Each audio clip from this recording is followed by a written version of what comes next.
pour nous les développeurs, je pense que pour la plupart, on a déjà développé de belles applications, on les a mises en prod, on était contents. Et après, l'une des questions qui se pose le plus souvent, c'est comment monitorer efficacement toutes ces applications, surtout lorsqu'on a tout un tas. Eh bien, Vivien Malaisé l'a fait avec OpenTelemetry. Du coup, il va nous faire un retour d'expérience et nous expliquer comment on pourrait monitorer plus de 400 microservices avec cet outil. Donc, je te laisse, c'est à toi. Merci. Du coup, on va parler d'OpenTelemetry et pourquoi on peut plus s'en passer en prod. Juste avant qu'on commence, moi, je vais faire une petite relation. Je ne sais pas s'il y en a qui ont des enfants dans la salle. Moi, j'en ai 2. Et en règle générale, quand vous avez des enfants mais que vous ne les entendez pas, ça peut bien se passer, mais en règle générale, on se retrouve avec des choses comme ça, ou des choses comme ça, ou encore des choses comme ça. L'idée, c'est de dire, en fait, quand on n'entend pas, on ne sait pas ce qui se passe. Et pour les microservices, on va beaucoup parler de microservices aujourd'hui, le relationnel, il est parfait parce que si vous ne regardez pas ce qui se passe dans vos microservices, potentiellement, vous vous dites ça marche super bien, mais en fait, ce qui se passe derrière, vous n'en savez rien. Et ça peut se passer comme ça. Aux microservices, ils peuvent faire la fête aussi. Du coup, je vais me présenter, même si ça a été fait brièvement. Je suis Vivien Malaisé, je viens de Bordeaux. Ça fait un peu plus de 10 ans que je suis dans l'IT et mes sujets du moment, c'est les microservices et tout ce qui est autour du DevOps. On fait un Rex aujourd'hui. J'ai pas le droit de citer mon client. Mais ce que je vais vous présenter, c'est vraiment quelque chose... Donc il y aura un contexte un peu différent de mon client, parce que forcément, j'ai pas le droit d'en parler, même si je vais donner quelques petites références. Mais voilà, c'est vraiment quelque chose que je mets en prod et que je maintiens quotidiennement. Pourquoi est-ce qu'on va faire du monitoring? Je vais vous présenter donc, la petite architecture qui va nous suivre là sur cette présentation. Donc on va avoir un truc d'e-commerce assez basique où on a des produits, un panier, on peut gérer du stock, on peut passer des commandes, on va avoir des appels HTTP, on va avoir du Kafka, plusieurs instances potentiellement sur plusieurs microservices, et l'idée c'est de se dire pourquoi est-ce qu'on veut monitorer et qu'est-ce que ça va nous apporter de monitorer ce genre d'architecture. La première chose qui va être importante, c'est de connaître son système. Là, je vous ai montré 4 microservices. Effectivement, nous en prod, aujourd'hui, on a plus de 300 ou 400 instances de microservices qui tournent. Donc je ne vous fais pas les gros schémas où on voit plein de points là, dans les nuages et tout, en fait on ne voit rien. Mais être capable de connaître son système, c'est vachement important, surtout dans des architectures microservices, parce qu'on en a énormément des informations et on a du mal à les traiter. Deuxième sujet, ça va être le dimensionnement. C'est difficile aujourd'hui de savoir comment est-ce que je dois sizer mon système.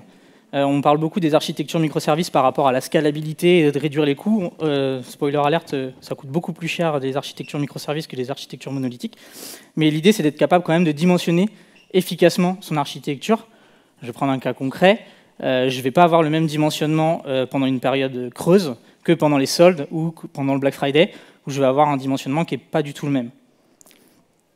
Je vais aussi pouvoir gérer de l'alerting. C'est des cas concrets, mais moi je le vois souvent quand il n'y a pas de monitoring. C'est un jour, j'ai le métier qui vient me voir, ouais, je comprends pas, on a une perte de chiffre d'affaires qui est énorme. Bon, en fait, on se rend compte qu'il y avait un topic Kafka qui était plus consommé, et du coup, en fait, on avait un lag énorme dessus, et on n'était pas capable de traiter les messages. Donc, voilà, l'idée du monitoring, c'est d'être capable de faire de l'alerting et d'être proactif sur ce qui peut se passer et d'anticiper ce qui va se passer. Si je suis habitué à avoir 200 commandes par heure et que sur une certaine heure, j'en ai que 3, je ne vais pas attendre que quelqu'un s'en rende compte. Je vais moi directement faire de l'alerting et anticiper sur mon système. Quand on parle de données de monitoring, on va parler de 3 grandes données de télémétrie. La principale, la première, celle que vous connaissez tous, en tout cas j'espère, c'est les logs. Il y en a qui ne connaissent pas les logs ici, non, je pense que tout le monde est à l'aise avec les logs. C'est le truc un peu qu'on aime bien en tant que développeur, c'est dès qu'il y a un problème ou quoi que ce soit, je vais aller voir les logs de mon système, même si j'y comprends, même si j'y vois rien, même si j'ai 15 instances, il faut que j'aille voir dans Kibana, je comprends, mais je vais voir les logs, c'est le petit truc rassurant. Le truc qui est un peu moins connu, même si tout le monde est à l'aise avec... Est-ce qu'il y en a qui ne connaissent pas les metrics ? Non, ça va, les metrics, pareil, c'est quelque chose qui est assez pareil, c'est utilisé, c'est souvent utilisé. Par contre, souvent, ce que j'entends, c'est on a les metrics techniques, hein, le CPU, la RAM, le nombre de requêtes par seconde que mon service il va prendre. Ce qui est moins utilisé, ce qui est dommage, c'est les metrics métiers. Aujourd'hui, on est capable de faire des metrics métiers, on est capable de les mettre en place et en fait, on ne les utilise pas assez efficacement. Quand je parlais du nombre de commandes, le nombre de commandes, c'est une métrique métier. Être capable de faire de l'alerting sur un nombre de commandes, c'est vachement plus important que d'avoir une métrique qui me dit combien j'ai de RAM. Bon, c'est important aussi pour un autre problématique, mais le métier, lui, va être vachement plus impacté par le nombre de commandes par heure que par la RAM que consomme votre service. Et le petit dernier dans les données de télémétrie, c'est les traces distribuées. Qui connaît les traces distribuées ici? Ah ouais, il y a beaucoup moins de monde, hein. Les traces distribuées, le principe des traces distribuées, c'est quelque chose qui est beaucoup plus récent. C'est d'être capable de suivre une requête. On va parler de requêtes HTTP, on va parler de requêtes qui peuvent passer à travers des fils de messages, des requêtes pour les bases de données. Ce genre de choses, c'est d'être capable de la suivre et de la tracer de A à Z à partir du moment où vous recevez la première requête et jusqu'à la fin du traitement de cette requête. Donc, ça, c'est quelque chose qui est ultra... je vous ferai une démo après, je vous montrerai ce que ça donne, mais c'est qui est peu utilisé, peu connu, mais aujourd'hui, c'est vraiment, pour moi, quelque chose qui est super puissant. Rien que, par exemple, pour être capable de savoir si vous avez de la latence, si vous prenez des temps de traitement, vous n'êtes pas capable de le voir, si vous regardez dans les logs ou les métriques, c'est des choses que vous ne voyez pas, vous allez prendre du temps à l'analyser. Dans une trace distribuée, vous allez être capable d'avoir une trace réseau, de savoir exactement à quel endroit ça prend du temps, combien de temps ça a pris, où est-ce qu'il y a une erreur, ce genre de choses, on va rentrer dedans. Et ce qui est intéressant avec les traces distribuées, c'est que comme c'est assez récent, au début, il y avait deux systèmes qui se battaient un peu là-dessus, c'était Jaeger et Zipkin, qui avaient leur propre protocole. Et puis ils se sont dit, on va faire un truc, on va définir un standard, d'accord, pour que tout le monde puisse le faire. Et de la même manière, on va définir Open Tracing. Open Tracing, c'était le premier du monde open un peu. Et du coup, Open Tracing, c'était juste une définition en mode, quand tu veux faire des traces distribuées, voilà ce que tu dois respecter, voilà comment on écrit une trace distribuée, ce qui fait que tous les systèmes derrière, ils étaient compatibles, et le back-end, derrière, vous pouvez fonctionner avec ce que vous voulez. Après, il y a eu Open Census pour les métriques, puis ils se sont dit, bon, on a Open Tracing, on a Open Census, bon, on va faire un truc commun pour tout le monde, on va faire Open Télémétrie. C'est de là qu'est né Open Télémétrie. Qu'est-ce que c'est Open Télémétrie? Déjà, c'est un projet open source. C'est un framework d'observabilité. C'est un outil de collecte de données, c'est important ce point. Et c'est un standard dans le monde du monitoring. Il a une intégration dans la plupart des langages du marché. Je ne vais pas tous les faire, mais Java, .NET, JS, Go, Rust, ils ne sont pas tous stables aujourd'hui. Le premier, c'est Java, où c'est stable partout, notamment sur les logs, où c'est devenu stable depuis très peu de temps.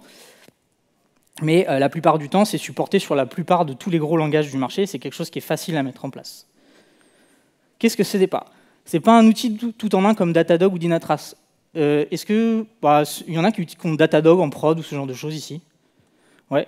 Quand vous avez Datadog, c'est super cool. Bon, c'est super cher, mais c'est super cool. Vous payez Datadog et vous avez les agents qui sont installés sur vos systèmes. Et après, vous avez un back-end de traitement de données qui va vous permettre de visualiser avec des boards ou quoi que ce soit.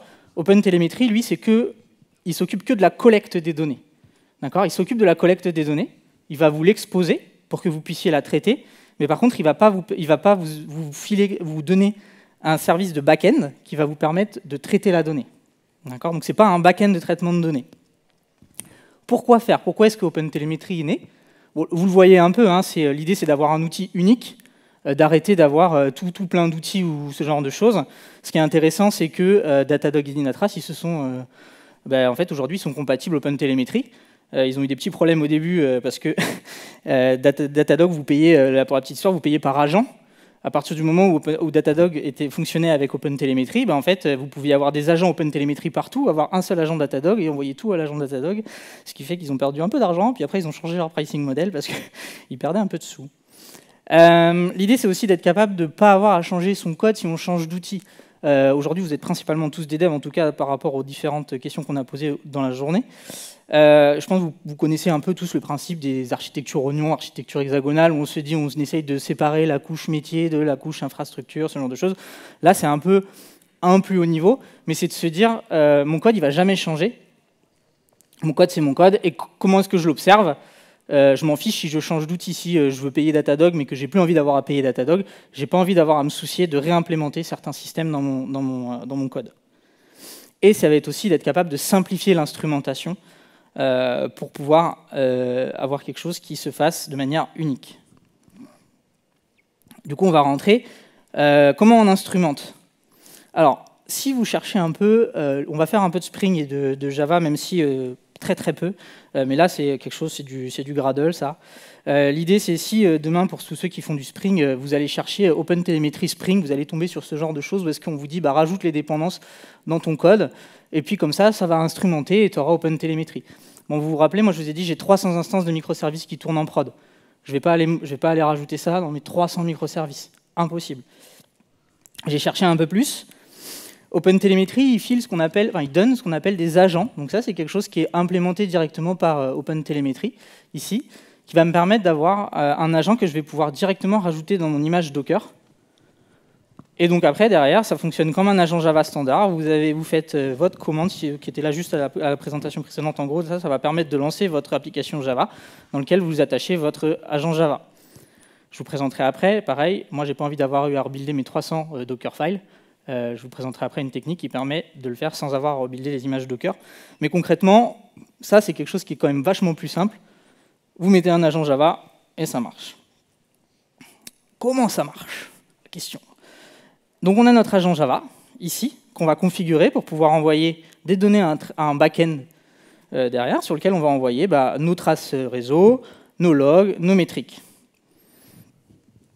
Comment on les exporte, ces données? La version de base, c'est de dire on va configurer l'agent. On va configurer l'agent, on va lui donner, on va dire, OK, Hotel, c'est le petit nom OpenTelemetry. Donc si un jour vous commencez à faire de l'OpenTelemetry, vous verrez écrit Hotel partout, ou OTLP, c'est les petits noms. Donc Hotel Service Name, c'est le nom du service que vous allez retrouver partout. Et c'est ce qui va permettre de donner un nom sur toutes vos métriques, toutes vos données de télémétrie. Et ensuite, vous allez lui dire, OK, comment est-ce que j'exporte mes traces, mes métriques, mes logs? Donc à chaque fois, vous retrouvez deux informations. Vous avez l'exporteur. Ce qu'il faut savoir, c'est qu'à la base, OpenTelemetry, comme le but c'était de donner un standard, tout le monde n'était pas compatible avec OpenTelemetry, mais il y a beaucoup de backends qui voulaient fonctionner avec OpenTelemetry. Donc eux, ils développaient des plugins qui étaient directement rajoutés dans l'agent qui permettaient de les exporter au format attendu. Donc par exemple, je pouvais exporter les métriques au format Prometheus. Je pouvais exporter les traces au format Jaeger. Aujourd'hui, quasiment tous les gros du marché ils sont au format OpenTelemetry, donc vous n'avez même plus besoin de spécifier l'exporteur. En fait, l'exporteur, c'est OpenTelemetry et ça marche. Et après, vous avez le endpoint vers lequel vous voulez exporter vos données. Ça, c'est le mode un peu brut, où est-ce que vous exportez directement vers le back-end de données. C'est pas ouf, parce que du coup, dans votre configuration, vous êtes aussi lié à un back-end de traitement de données, et c'est votre agent Java qui exporte directement vers le back-end. OpenTelemetry, ils ont pensé à quelque chose d'un peu plus sympa, et de se dire on va mettre un collecteur OpenTelemetry qui va être un peu un back-end proxy vers lequel je vais envoyer toutes mes données de télémétrie. Lui, il va les consommer, et lui, il va se charger de les exporter vers mes back-ends. Donc moi, je discute exclusivement, tous mes microservices, aujourd'hui, ils discutent exclusivement avec un collecteur. C'est un peu ce qu'on voit ici. On va avoir notre agent, donc là, on a plusieurs agents, ils vont discuter avec un collecteur, et le collecteur, techniquement, il pourrait discuter avec un autre collecteur. On verra quel genre de cas d'utilisation on pourrait avoir, pourquoi est-ce qu'on pourrait discuter avec deux collecteurs. Et après, le collecteur, lui, va se charger d'envoyer les données à un back-end de traitement de données. OK ? Donc du coup, on va se mettre au travail. L'idée, c'est aujourd'hui que vous sortiez avec quelque chose que vous puissiez vraiment mettre en prod, pas juste l'effet démo. On va rentrer dans des choses un peu techniques, mais normalement, vous allez sortir de là avec quelque chose qui est vraiment, enfin, c'est vraiment ce que j'ai mis en prod. J'ai juste enlevé les couches de mon client qui ne voulait pas.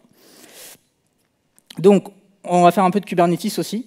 Je vais essayer d'abstraire le plus possible le langage, tout ce qui est lié à Kubernetes, parce que ce n'est pas le sujet du jour. La première chose qu'on va ajouter donc, à un cluster Kubernetes, c'est un opérateur. Dans Kubernetes, pour ceux qui ne sont pas à l'aise avec Kubernetes, quand vous voulez déployer quelque chose dans Kubernetes, vous avez ces magnifiques fichiers YAML qui font 12 000 lignes de long, dans lesquels vous pouvez dire à Kubernetes comment est-ce que tu es censé installer n'importe quel composant dans Kubernetes. Kubernetes, il connaît tout un tas de fichiers, mais il y en a qu'il ne connaît pas. Et ce qu'on peut faire, en fait, c'est rajouter nos propres opérateurs qu'on va développer nous-mêmes, qui vont nous permettre de pouvoir déployer nos propres composants. Et donc, c'est ce qu'on appelle un opérateur qui va travailler à travers ce qu'on appelle des custom resource definition pour pouvoir déployer ce qui nous intéresse, nous. Donc là, on va déployer un opérateur OpenTelemetry qui va nous permettre de déployer des composants OpenTelemetry sur le cluster. Et après, on va rajouter 2 composants au cluster, OpenTelemetry du coup, le collecteur, qui va recevoir et exporter les données, et l'auto-instrumentation. Et ça, c'est la partie sympa, c'est ce qui va injecter l'agent Java directement dans le conteneur Docker. Ça m'évite d'avoir à rebuilder toutes mes images Docker. Ça marche tout seul. Là, on va parler un peu du collecteur. Donc ça, c'est ce qu'on voit ici. Donc en fait, on installe un type OpenTelemetry collector. Quand vous déployez un collecteur, vous avez 3 modes de déploiement, mais je vous en parlais que de 2 parce qu'on parle de prod. Vous avez le mode de déploiement simple qui déploie un seul collecteur, mais en prod, pour 300 instances, un seul collecteur, ça ne marche pas. Vous avez la possibilité de le déployer en mode sidecar. Donc un sidecar, pour ceux qui ne sont pas à l'aise, dans Kubernetes, vous avez ce qu'on appelle des gros conteneurs, on appelle ça des pods, et dans lequel vous pouvez avoir plusieurs conteneurs à l'intérieur. Et donc souvent, on a le conteneur principal qui est votre application, et le petit sidecar, c'est le conteneur qui est à côté, qui lui, on va permettre directement de pouvoir faire des actions dessus. Donc moi, je vais discuter avec un sidecar. On pourrait aussi le déployer en mode daemon set. L'idée d'un daemon set, c'est d'avoir autant d'agents que vous avez de nœuds sur votre cluster. Moi, j'étais parti sur le mode sidecar. Je vais vous expliquer aussi pourquoi quels avantages j'avais au mode sidecar.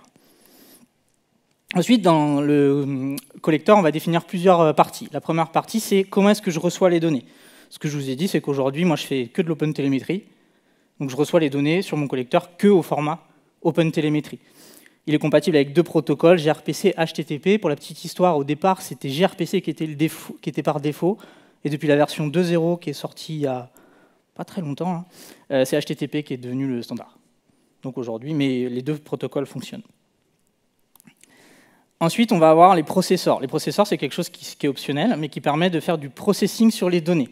Notamment, par exemple, là, ce qui peut être intéressant. Alors, Loki, c'est mon service de log. Je vais rajouter des labels sur mon service de log qui vont être extraits de Kubernetes, qui vont me permettre de directement, plus facilement, pouvoir lier certains logs avec certains labels. Ensuite, on a tous les exporteurs. Donc là, on va retrouver Loki, qui va me permettre d'exporter mes logs. On va retrouver Jaeger et Tempo. Ce qui est intéressant, c'est que je suis capable d'exporter. Donc Jaeger et Tempo, c'est 2 outils, c'est 2 backends de traitement de données sur des traces distribuées. Tempo, c'est Grafana, Jaeger, c'est Jaeger. Et donc là, ce qui est cool, c'est que je peux exporter vers 2 backends de traitement de données. Donc ça veut dire que moi, mon collecteur, lui, je peux le configurer. Si vous voulez tester un nouvel outil avant de le mettre en prod, vous pouvez facilement le rajouter dans votre collecteur, exporter les données dessus. Si ça vous plaît, hop, vous enlevez l'ancien. Enfin bref, c'est quelque chose qui est facilement configurable. Et pour le dernier, c'est Prometheus. Prometheus, il fonctionne un peu différemment.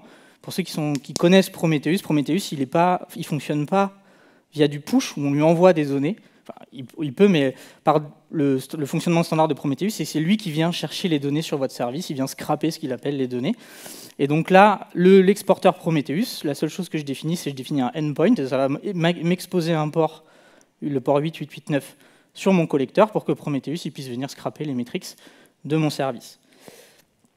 Et à la fin, je définis mes différents services. Donc là, on va retrouver tous les services, où est-ce que pour les logs, je les reçois au format OpenTelemetry. J'ai mon processeur de ressources, je les exporte vers Loki, les traces OpenTelemetry, je les exporte, bon, j'ai pas de processeur, je les exporte vers Jaeger et Tempo, et pour les métriques, pareil, OTLP, Prometheus. Okay. L'injection de l'agent, ça passe juste par ce genre de fichier. Donc on définit un type instrumentation, on va lui dire où est le endpoint vers lequel on exporte les données. Comme je suis sur un sidecar, je vais exporter sur du local, 000 c'est le local, et le 4318 c'est le port HTTP par défaut de l'exporteur sur lequel il écoute. Et on reviendra sur la partie sampling à la fin, c'est un peu plus velu. Comment on applique ça sur un déploiement? C'est assez simple, on rajoute des annotations, on va avoir 2 annotations.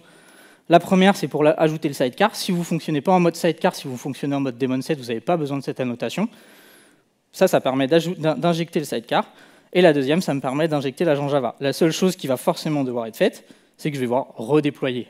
D'accord? Ce n'est pas quelque chose qui est pris à chaud, c'est normal. Mais j'ai juste à redéployer et on a quelque chose qui démarre, qui n'avait pas de sidecar ou d'agent, il démarre avec un agent et un sidecar et ça marche. On va faire un petit peu la démo.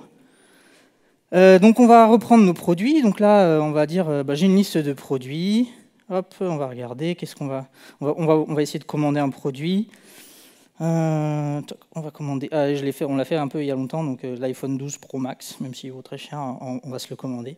Je vais sortir parce que sinon je perds le focus. On va regarder combien on en a en stock. Hop. On n'en a qu'un. Hop. On va passer commande. Donc on va passer commande d'un. Hop. TT1. Toc, toc. Ok, super. 201. Order. Et ça y est, on passe la commande. Donc là, si tout va bien, tchouk. Super, j'ai passé commande 204. Selon les codes HTTP, tout s'est bien passé, tout a bien marché. On peut même essayer de revenir pour voir est-ce que le stock a été mis à jour. Avec un... Normalement, j'ai plus, ok, super, ça a marché. Mais qu'est-ce qui s'est passé derrière? Aujourd'hui, je ne suis pas capable de le voir. Enfin, je ne suis pas capable de le voir si je n'ai pas de monitoring. J'ai rajouté mon OpenTelemetry, donc j'ai aucune configuration particulière de log, de trace ou quoi que ce soit. J'ai juste mon application qui log normalement de manière vraiment, j'ai un log, je crois que j'ai un logback qui écrit, j'ai pas de notion de trace ou ce genre de choses. Et ce qui est intéressant avec, à partir du moment où j'ai rajouté OpenTelemetry, c'est que si on va regarder un peu les logs qui sortent de mon stock, alors on va rajouter juste le JSON parser.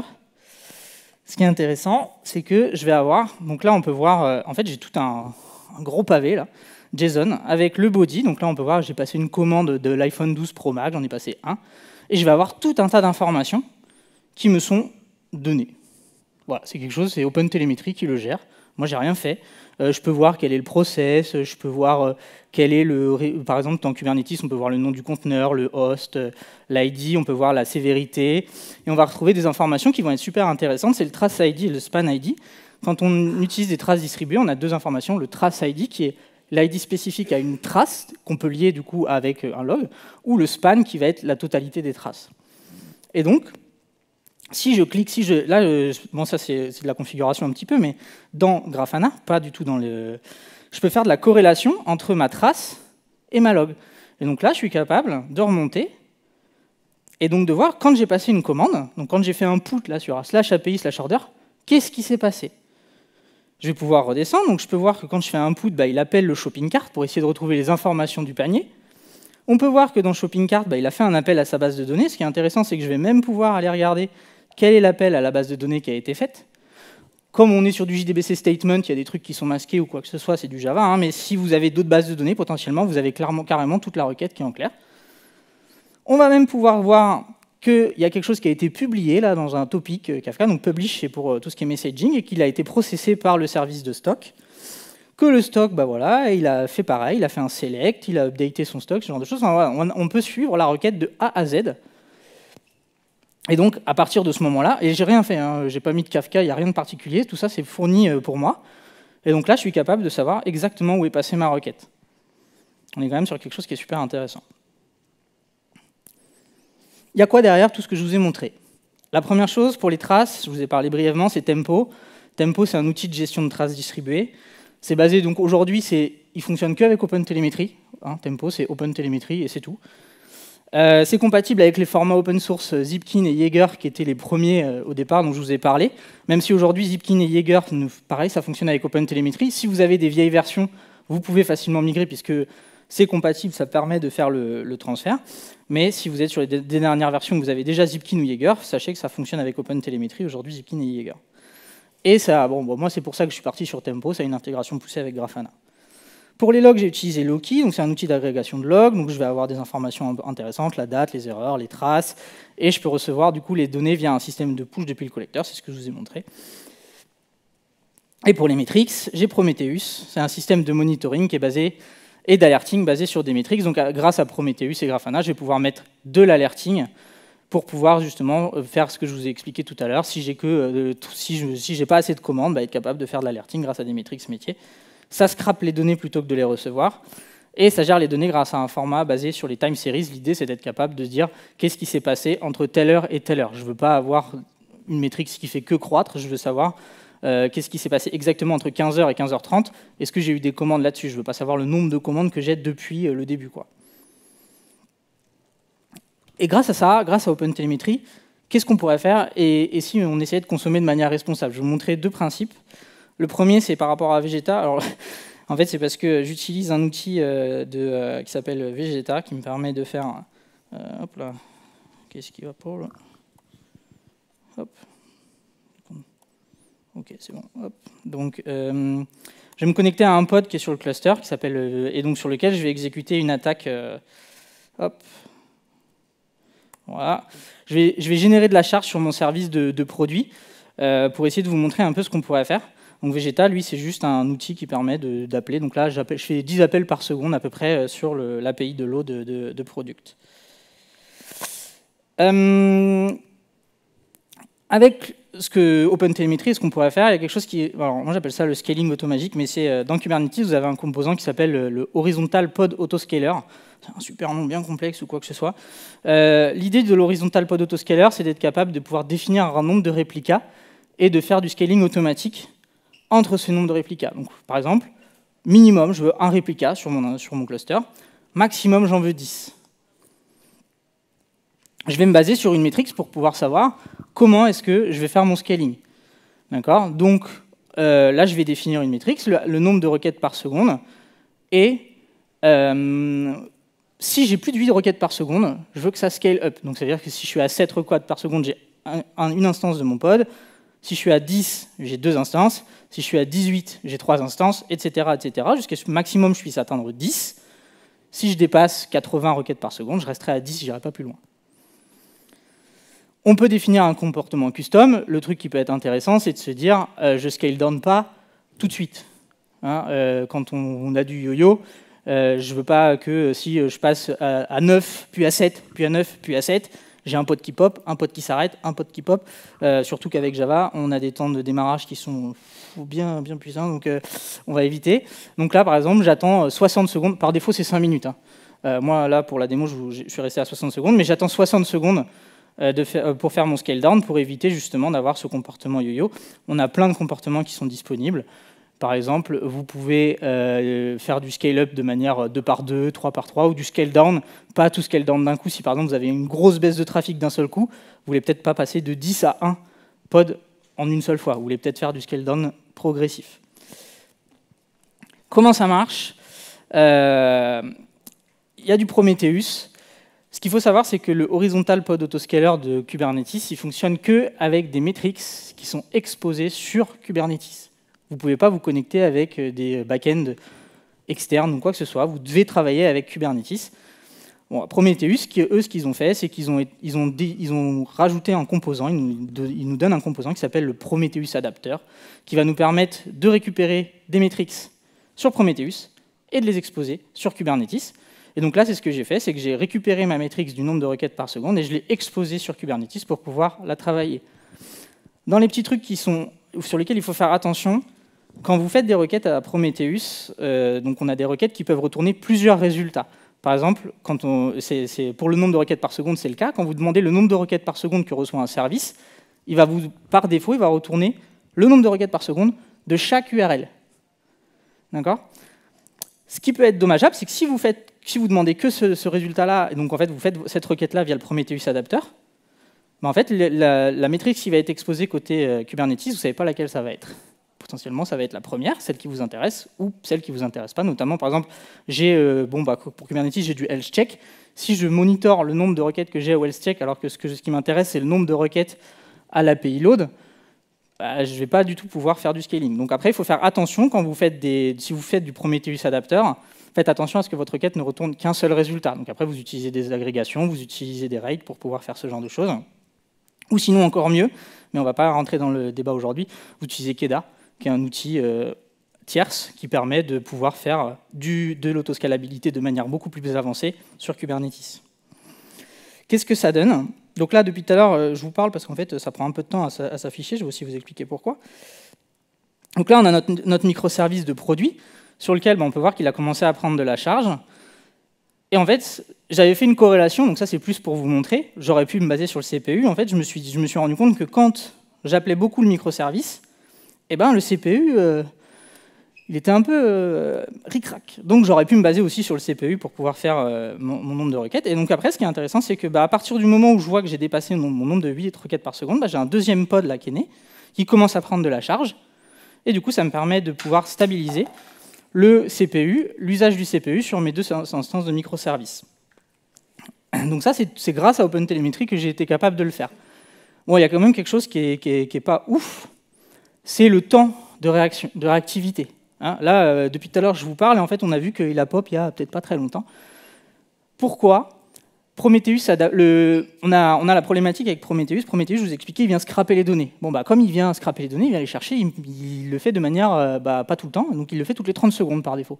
Donc déjà, vous devez attendre 30 secondes pour récupérer la donnée. Puis après, vous avez aussi le Prometheus Adapter qui se rajoute par-dessus, qui lui aussi, pareil, vient scraper la donnée. Donc du coup, hop, là, on rajoute, lui, je crois que je le configurais à 10 secondes. Donc hop, on rajoute 10 secondes, donc on prend 40 secondes dans les dents.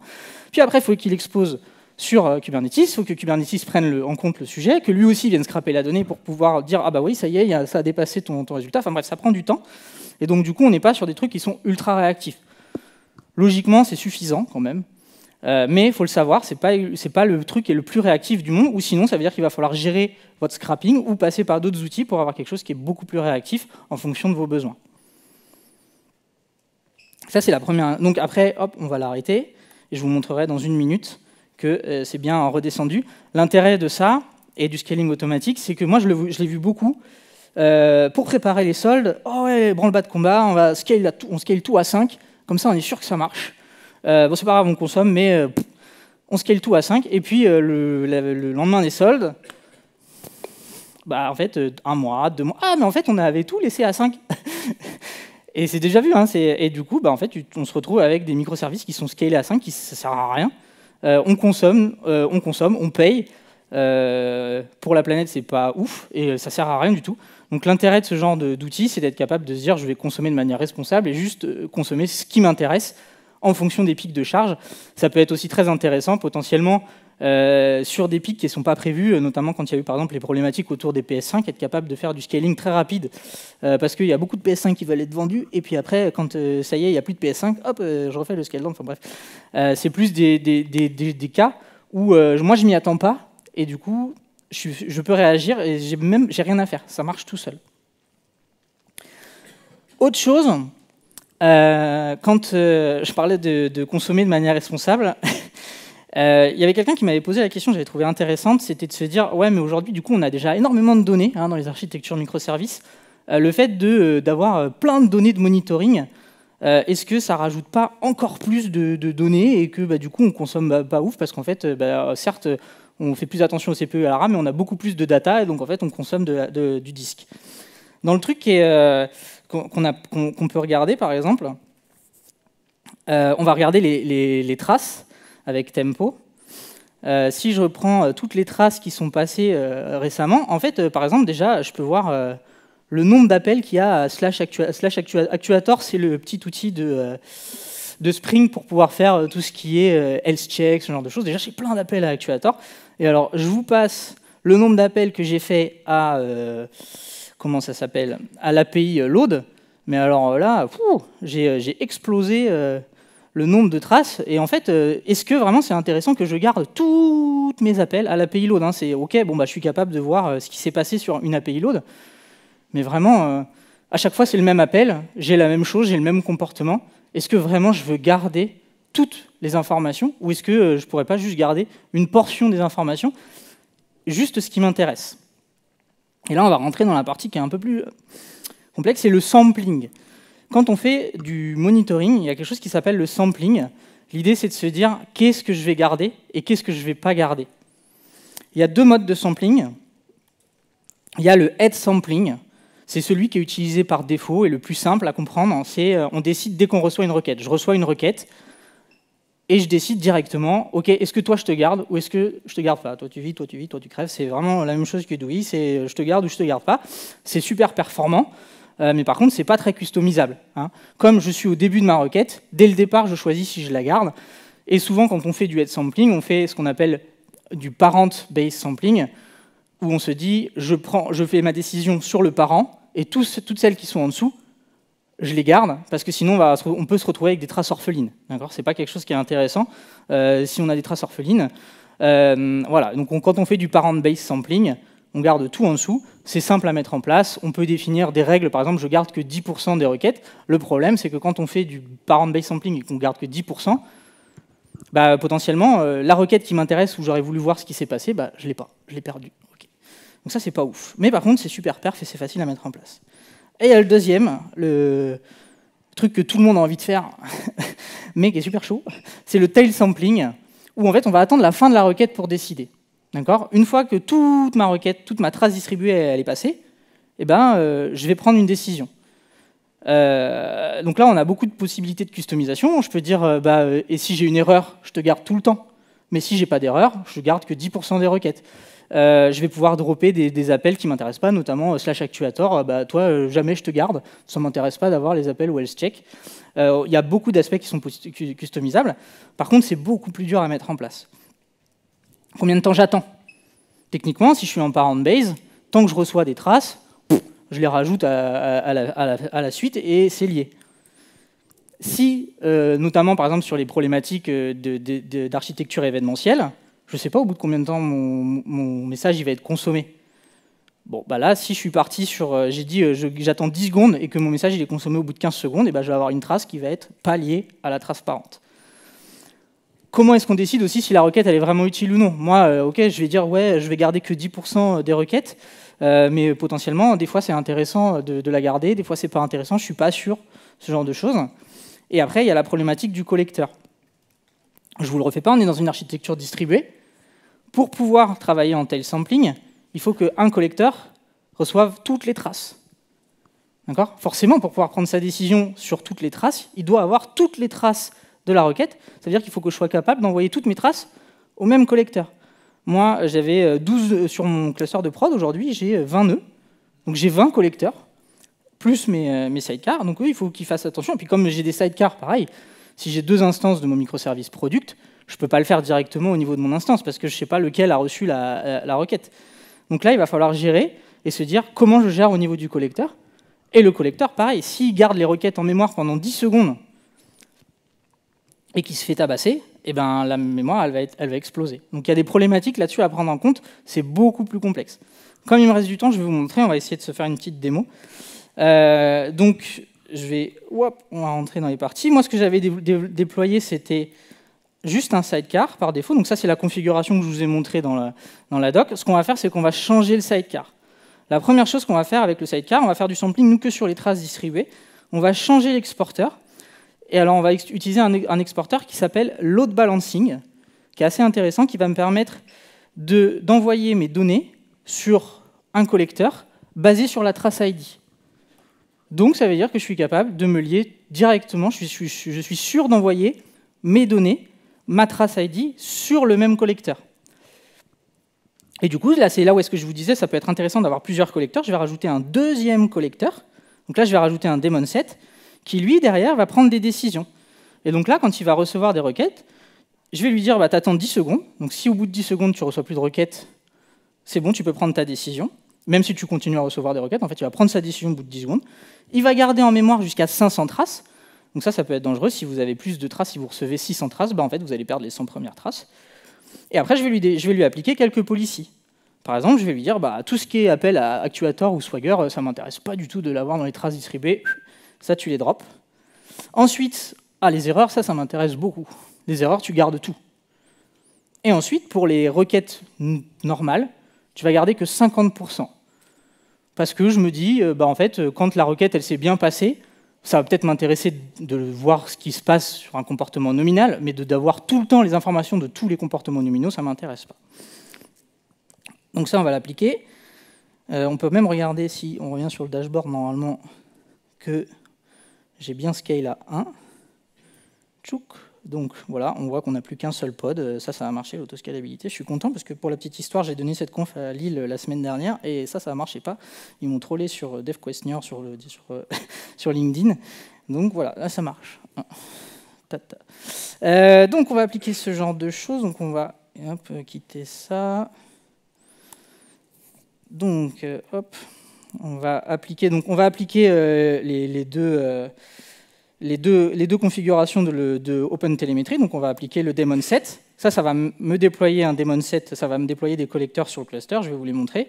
Et ensuite, je vais changer la partie du sidecar. Je vais updater le sidecar. Donc là, je vais devoir redémarrer tous mes microservices. Donc comme on est en Java, on n'est pas pressé. Mais là, on peut voir que j'ai deux collecteurs. Je ne peux pas zoomer ça?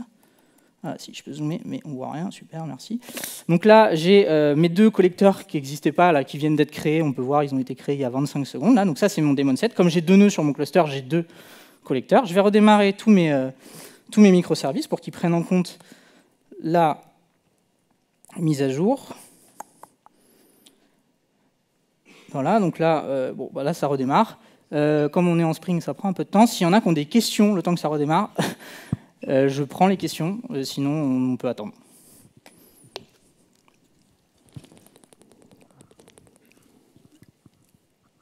Si vous avez tout compris.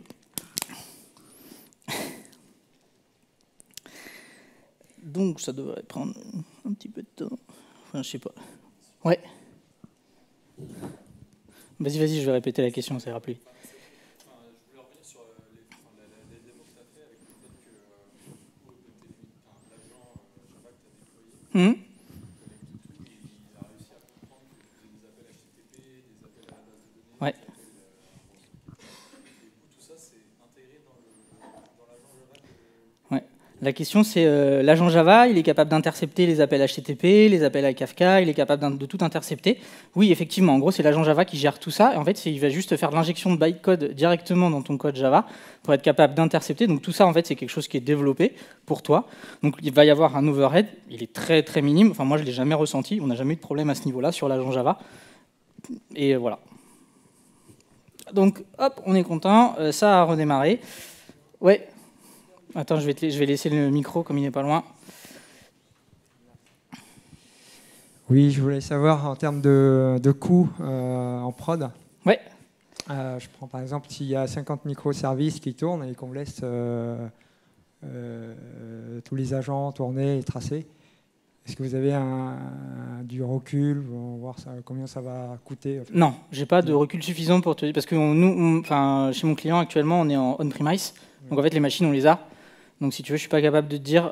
Potentiellement, je pense que les problématiques, notamment sur le sampling que je suis en train de vous montrer là, c'est beaucoup plus important sur des clusters genre sur du AWS ou quoi que ce soit, où tu vas payer par rapport au nombre d'IO.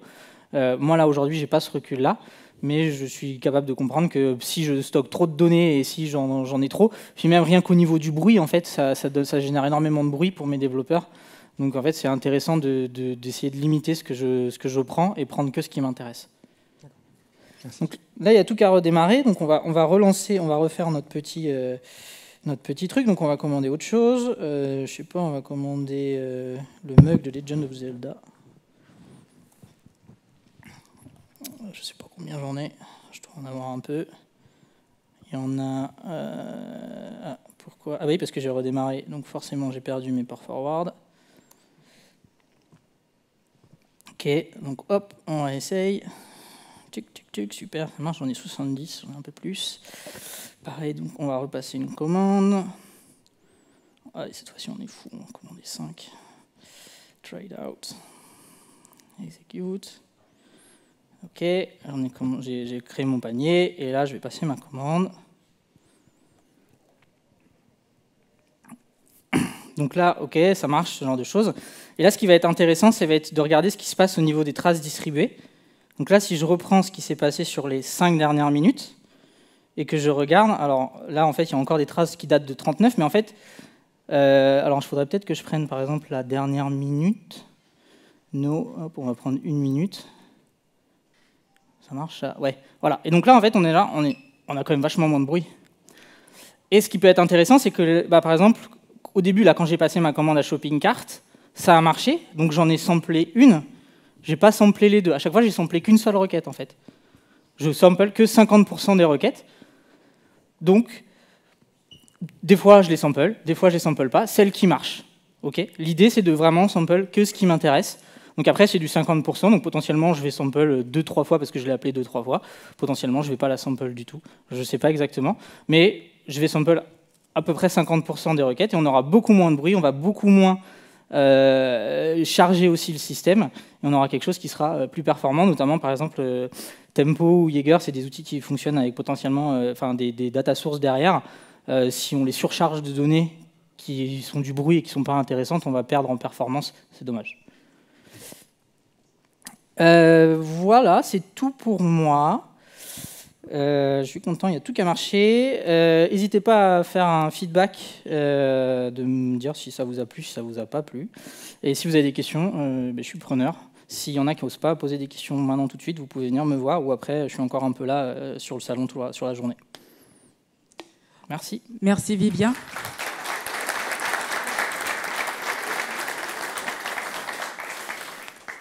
On en sait maintenant beaucoup sur OpenTelemetry. Est-ce qu'il y aurait des questions? Pas de questions? Si. Je pense... Si. Ah oui, pardon, je ne t'ai pas vu. Non, justement, tout à l'heure, tu parlais de Datadog. Tu as ressenti des différences si tu as utilisé Datadog? Ah, Datadog, c'est le feu. Datadog, c'est trop bien, hein, mais ça coûte super cher. Non, en fait, vraiment, l'avantage de Datadog, c'est que je leur fais pas de la pub parce que moi, je préfère bosser avec OpenTelemetry, mais j'ai déjà bossé avec Datadog. Datadog, ils vont te donner les dashboards, ils vont te donner la user experience, ils vont tout te donner. Pareil, on m'avait posé la question, comment est-ce que tu gères tes dashboards ou quoi que ce soit? C'est à moi de les faire. Moi, développeur, les dashboards, je suis nul en dashboard. Datadog, vraiment, il te donne tout, quoi. Il te donne le back-end, tu as un back-end, il te gère toute la partie corrélation de données, c'est beaucoup plus facile à gérer, tu as très peu de choses à configurer. Dynatrace, c'est pareil, tu as aussi Elasticsearch avec leur APM qui font ce genre d'outils. Ils sont tous aujourd'hui compatibles avec OpenTelemetry. Donc après, ça peut être un premier pas, c'est de dire je commence avec OpenTelemetry. Et après, si je veux vraiment une expérience utilisateur qui est avancée, je vais pouvoir réfléchir à ce... Parce que ça coûte cher, hein, ça coûte vraiment cher. Mais par contre, c'est le jour et la nuit, quoi. C'est super bien. Tout ce que t'offrait Datadog, tu le retrouves dans OpenTelemetry aussi, quoi. Alors, la collecte, oui. Mais... La collecte, oui. Après, je crois que Datadog, ils fournissent quand même des choses un peu plus poussées, notamment sur... Aujourd'hui, je crois qu'ils gèrent le profiling. OpenTelemetry, ils vont gérer le profiling. C'est dans les specs, là, ça devrait pas tarder à sortir, mais on pourra faire du profiling directement avec OpenTelemetry. Je crois que Datadog, ils ont quand même des fonctionnalités plus poussées avec leur propre agent. Et après, par contre, c'est la partie configuration du back-end de données qui est beaucoup plus évoluée aujourd'hui. C'est quelque chose qui est out of the box, ça fonctionne. Là, aujourd'hui, moi, j'ai dû configurer tous mes back-ends de données. J'ai dû aller dans Grafana, faire toutes mes configurations qui vont bien pour pouvoir faire ma corrélation de données. C'est plus fastidieux.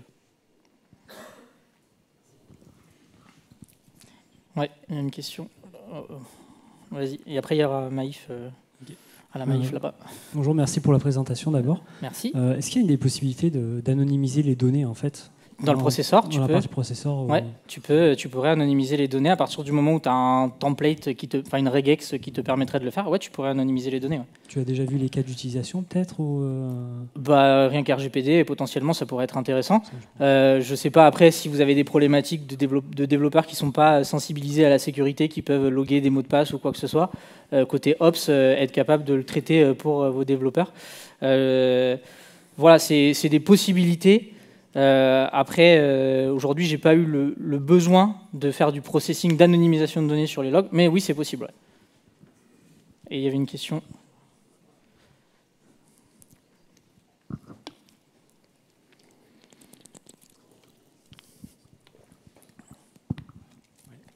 Merci pour la présentation. Ouais. J'ai une petite question. Tu parlais d'agents pour des applis Java, .NET, ouais. Go, Rust. Si on a une application native au binaire, comment on peut collecter des... Après, j'imagine que tu peux instrumenter directement dans le code, en fait.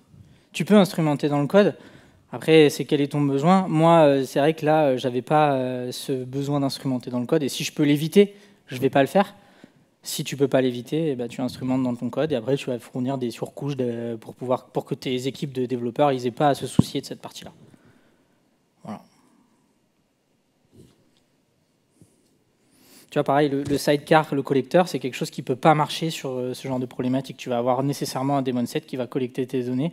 J'ai pas parlé, mais par exemple, dans les jobs Kubernetes, j'ai eu des problématiques. Quand tu utilises un job et tu fais un cron job, en fait, le sidecar, ça ne marche pas. tout simplement. Enfin, tu peux le faire, mais tu as beaucoup de problématiques qui sont liées. Donc, du coup, j'ai pas utilisé les sidecars pour les cron jobs de Kubernetes.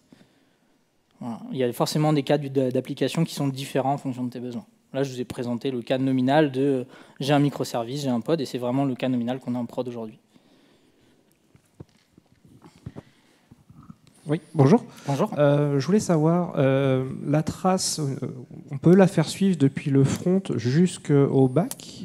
C'est compatible JS, donc oui, tu pourrais Donc, la faire sur une suivre. action clic, on peut voir toute l'activité. Tu pourrais qui est voir faite. l'action clic, à partir de l'action clic, tu pourrais voir. Et les traces, après, si vous voulez avoir des traces plus poussées, si tu veux te dire, je veux savoir exactement ce qui s'est passé sur cet appel de méthode-là, tu peux rajouter tes propres annotations dans le code pour pouvoir avoir une trace qui est spécifique à ton besoin. Tu peux vraiment customiser les choses. Donc entre deux applications, on peut avoir un ID de trace qui va suivre.